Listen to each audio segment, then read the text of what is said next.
What now do you think storytelling can do for us in education and in our research as well? I think the main part of storytelling, how storytelling can help, because it creates context for understanding. I think that without truly understanding someone's lived experience, which I believe the best way to do that is through their stories. It's not statistics. It's through story. Because stories is what I believe make us human. It creates opportunities to express nuance. It creates opportunities for us to understand that two people who look like each other in a room could come from two completely different lived experiences. So it then allows another layer of understanding and context. So if you enter a space with understanding in the context of a lived experience, then that oftentimes is what creates empathy.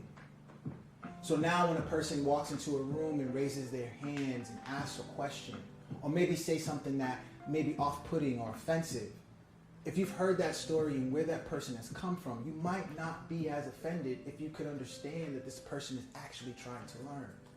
That this person is actually just not exposed to the things that you may be exposed to.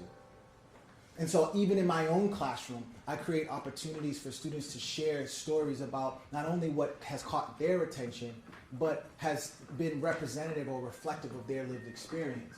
So that a person on the other side of the room can look at that and be like, oh, I didn't even know that that was happening in that country. I didn't know that was happening in that city, or that state, or that community.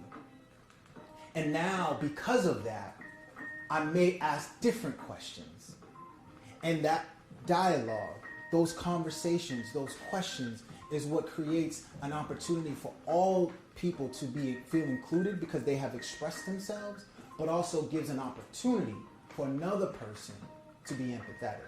And I think that bit by bit, brick by brick, conversation by conversation is what can change the dynamic, not only in the classroom, but of an institution, and hopefully it would spill out into the community and the larger society.